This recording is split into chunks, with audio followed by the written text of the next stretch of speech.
What if the life that you have been avoiding could be the key to the life that you have been chasing? Listen closely. Imagine this. Everything you have been chasing, the peace, the joy, the fulfillment, what if it's locked behind the one thing you're running from? The pain, the wounds, the unresolved emotions you have avoided are not your enemy. They hold the key to your freedom. Let's talk about why facing the pain could be the most powerful decision of your life in this video. And I have 3 points to share. Facing your pain doesn't make you weak. It makes you unstoppable. That's my first point. It makes you unstoppable. Now, a lot of times people think that when we face our fears or we face all these challenges or we go deep into the trauma or the situation, and rape is very painful, or domestic violence, very painful. And so we don't want to touch it. We just want to leave it alone, because if I go into it, I might look weak and people will make fun of me, and there's a shame that it carries. But the truth is that pain has a way of convincing you that you're fragile. Question: are you fragile? Answer: no, you're not, because you're here. So you're not fragile. Facing your pain isn't a sign of weakness. It's the ultimate display of strength. And you are already strong. When you confront what hurts, you show the world and yourself that nothing has the power to hold you down.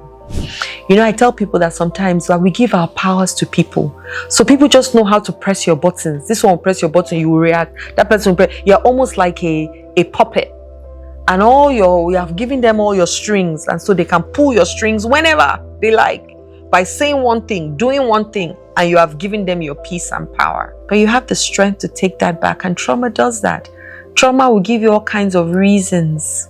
I once worked with a powerhouse of a man. He led teams, closed deals, and wore his strength like an armor. But behind the scenes, he was battling unhealed trauma from a toxic past relationship. And he said to me, Adiola, I'm afraid that if I open this door, I'll fall apart.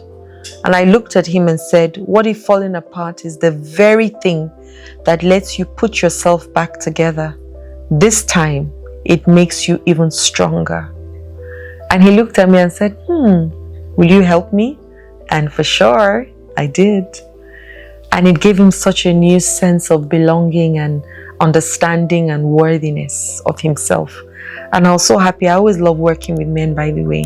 Whenever any man calls me or says, I want to talk to you or I need help, I'm always so excited, because we need more healed men in the world, because of who they are and what they carry. If we have more healed men, then families will be more healed and the society at large will be more healed. So I love working with men.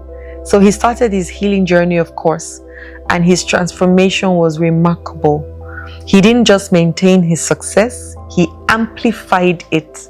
It made him so unstoppable. He became a better leader, a better partner. He was more present for his partner. For the first time in his life, he felt free.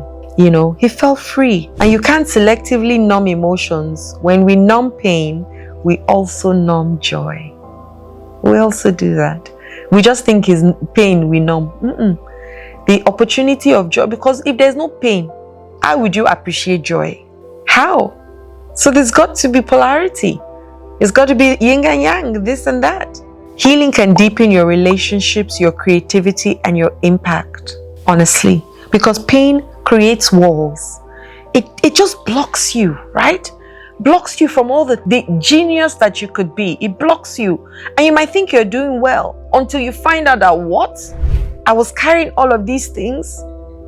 You might think so. You might have built a situation where nobody gets close. People come ask you, how are you? You say, what's good about the day? You look so nice. What do you want? I need to, It's trauma. It's pain. You refuse to allow people come close to you because you are afraid of connection. You are afraid of rejection. You are afraid of everything. But healing tears those walls down. It opens a world of deeper connection, more vibrant creativity, and greater impact.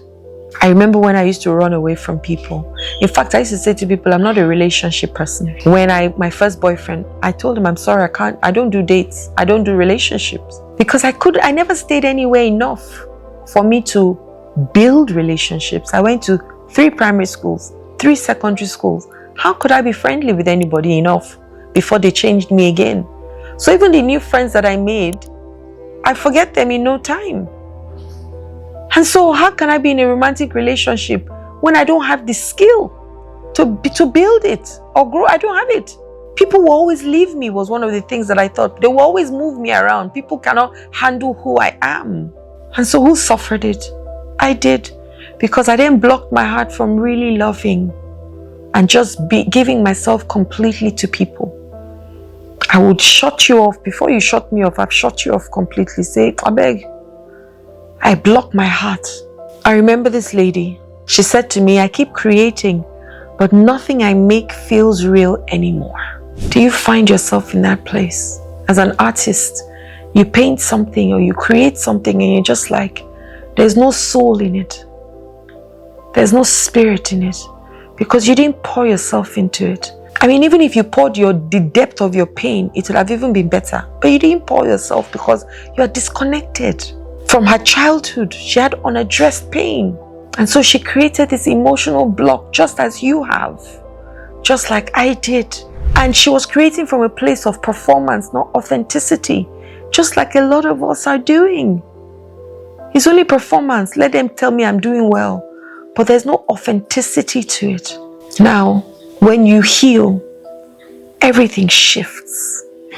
And I'm talking intentionally about this thing over and over again because the power that you're looking for is on the side of the healing you're refusing to do. That deep inner sense of joy. Healing gave me access to parts of myself I didn't even know was missing, guys.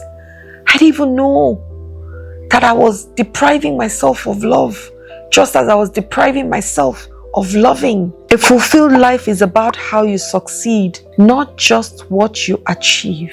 That's my third point. You have checked the boxes, your career, thriving, goals crushed from the outside, and it looks like you're having a dream life. But I'm going to ask you this question. Does the way you are living feel as good as it looks? Does the way you feel on the inside feel as good as it looks on the outside?